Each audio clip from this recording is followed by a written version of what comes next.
That's very encouraging.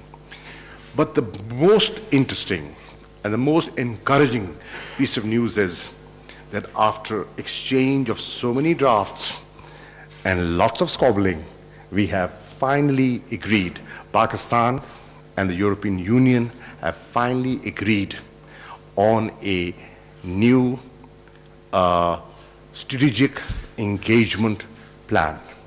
And that's a real plus from the discussions we've had. Hopefully, once the procedures are fulfilled on the European side, I would be more than happy to hop onto the plane and go to Brussels and sign with you, ma'am, the new Pakistan-EU strategic engagement plan. This, I think, is laying the architecture for a future, a bright future between Pakistan and the European Union. There are lots of Pakistanis spread all over Europe, contributing to socio-economic development of your member states. Very useful Pakistanis, contributing a lot to us through their remittances.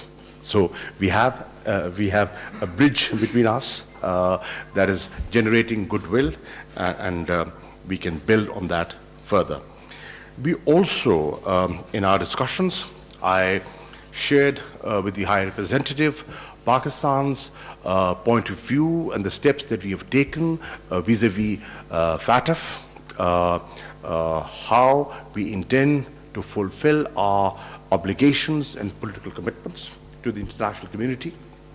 I also shared with her the evolution of the National Action Plan and how the Peshawar tragic incident or the watershed in the way people in Pakistan dealt with terrorism and extremism, and what the Pakistan Armed Forces have done in cleansing the tribal belt, and the new political consensus that has evolved.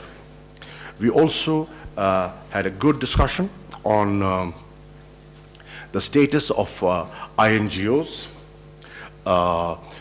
the perception and the reality, and I shared with the High Representative what initiatives we had taken, and some of the anxieties, I hope, after the discussion we've had, would settle down, and they would feel more comfortable in working in Pakistan. I also shared with her how German political foundations, through negotiations and talks, have now been incorporated and have been registered, and how 75 of INGOs are already registered and are working in Pakistan, and we are working on others as well. And lastly, we had a very good discussion, and we shared and compared notes on Afghanistan. As you know, the European Union has been a great contributor to Afghanistan's reform and reconstruction agenda. They also, like us, have a stake in peace and stability in Afghanistan. So we shared Pakistan's perspective, Pakistan's role of facilitation in the peace and reconciliation process, and where we stand on that at the time. I also gave her an overview of our government's thinking vis-a-vis our eastern neighbor, that's India. How open we were, how open we are in engaging with them to resolve our outstanding issues through a sustained dialogue, because that's the only sensible way forward, as we have consistently held this view that there is no military solution to Afghanistan, and the only way forward is a negotiated political settlement.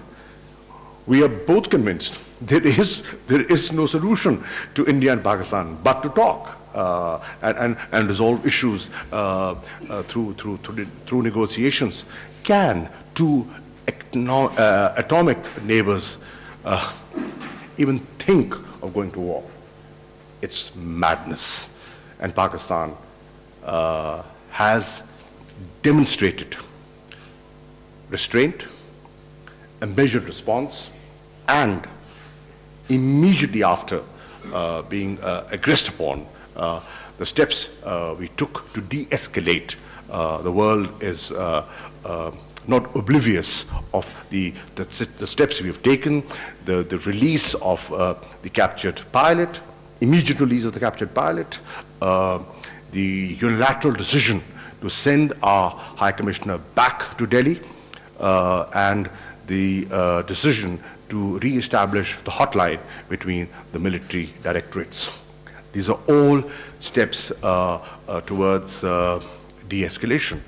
I also shared with her the desire of this government to open up on liberalization of visas, how we want to open up this country to foreigners, invite them to Pakistan, and the Qatar corridor. The impact that initiative is going to have on building confidence between two neighbors was also discussed.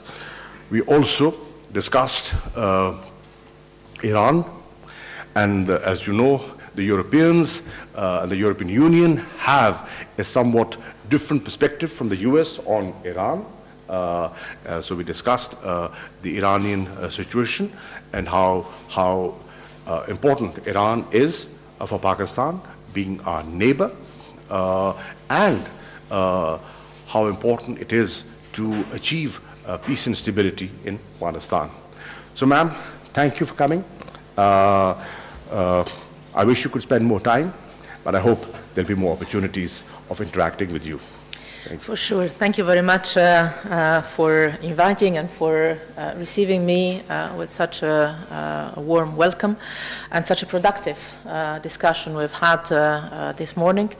I am very pleased to be in Islamabad. It's the first time I visit here, and I am glad to be here for this. That is the fourth session of the strategic dialogue between Pakistan and the European Union, but an exceptional one, because as you said, we agreed today our new strategic engagement plan that gives us an even more solid foundation for our partnership, expands the areas of cooperation, puts no limits in terms of timing, and I'm sure will constitute, as you said, a sound architecture for EU-Pakistan relations and cooperation in the years to come. So I'm very much looking forward to welcoming you in Brussels for the signature of this agreement that we have finalized today. As you said, we had very fruitful discussions on a variety of topics. For the sake of time, I would not touch upon them all. I would just highlight a couple of them. One is how important our partnership is for both. Let me mention, for instance, our cooperation on the priorities that are also, as you mentioned, the priorities of your government. Poverty alleviation, but also investment in human capital, in education, in good governance, in the fight against corruption, and how much we can work together to this effect.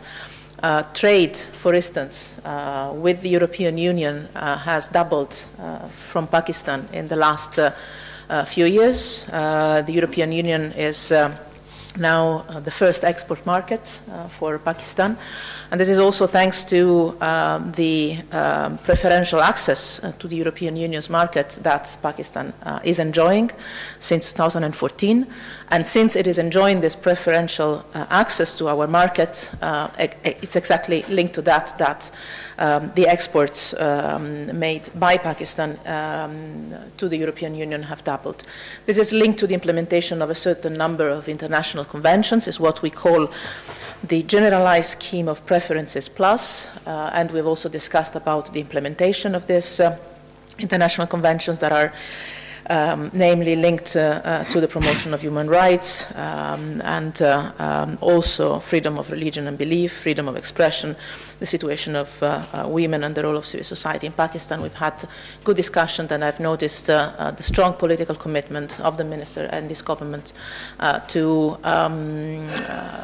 be very consistent on these values and push forward this agenda that is so important for your government.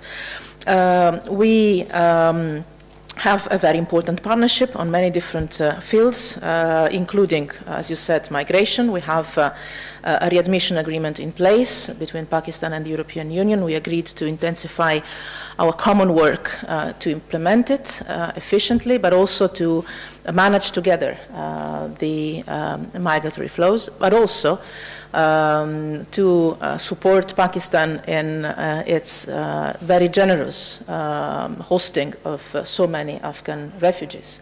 We know it's a challenge, and you know that you can count on us to support your country in this respect.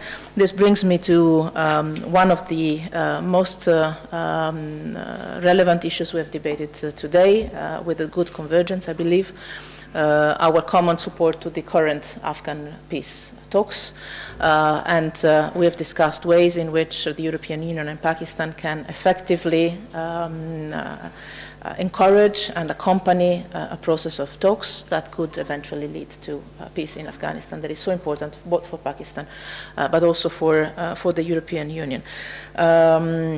Let me also mention, before I conclude, again, it would be too long to mention all the issues we have discussed, the fact that we have appreciated the fact that tensions with India after the recent events in February have de-escalated. The minister informed me about the steps taken to address the challenge of terrorist activities, and I have expressed to him all our support in trying to make this crackdown on militant and terrorist groups as effective as possible for the sake of regional security and stability, but also for the sake of Pakistan itself. Pakistan knows that it can count on the European Union to support the country in this process. I would like to end on a sad note. I would like to express my condolences and my sympathy, first of all, to those who are suffering from the severe drought that is affecting large parts of southern Pakistan, but also to the families of the victims of the terrorist attack that took place in New Zealand some 10 days ago. I know that 9 of the victims were of Pakistan nationality, and as we expressed our full solidarity and sympathy with the authorities of New Zealand, I want to express our condolences and sympathy to the families of the victims, and also to the Pakistani authorities for this loss, because for us it has been a terrible terrorist attack. Every time that a place of worship is attacked anywhere in the world, no matter what kind of religion it is, it's an attack against all of us. So we are in full solidarity in this. Thank you very much. I would like to mention one point which slipped my mind, and that is the point of Islamophobia. I mentioned to Mogherini that the rising trend of Islamophobia is a great concern to me, and should be a great concern to you, you know, because you have lots and lots of Muslims spread all over Europe. And I shared with her the sentiment of the special meeting convened in Istanbul of OIC, and also the leadership shown by the Prime Minister of New Zealand in tackling this very sensitive issue, leading from the front and telling the world that there is a different way of dealing with this. You know, how societies can gel together, how different cultures, ethnicities, and religions can live in peace. Christchurch has shown. It's tragic. It's tragic. We lost 9 Pakistanis there. We mourn them. Yet it has shown to the world that how societies and leaders with a vision can overcome difficulties. Thank you very much, Excellencies. We have time for 2 quick questions. Please identify yourself and your institution. Hello, this is Mehvish Azam from Associated Press of Pakistan. Sir, my question is from you. What is the current status of Pakistan-EU trade relationship? And also, what steps do you think Pakistan can take to increase the relationship between Pakistan and EU member countries? Thank you. As the High Representative mentioned, that because of the GSP Plus concession that they were magnanimous in giving to Pakistan, our trade has doubled from 2013.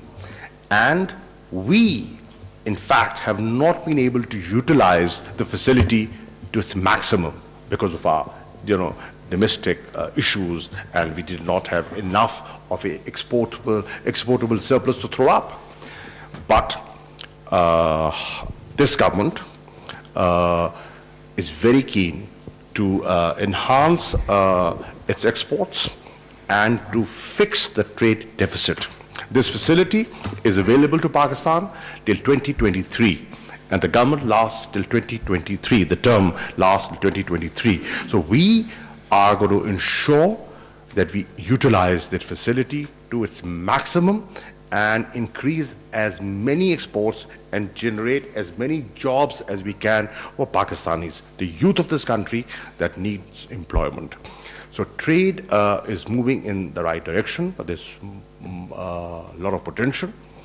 And with other EU member countries, our trade is picking up. Our investments are picking up. I would mention 2 very important European companies, Renault and Volkswagen, that have taken a major decision for major investments in Pakistan. And there are many more to follow. One last question, please. Ma'am, this is Asadia from PTV. And my question is regarding the OIC's recent decision to request the special session of UN General Assembly regarding Islamophobia. What would be EU's position on this?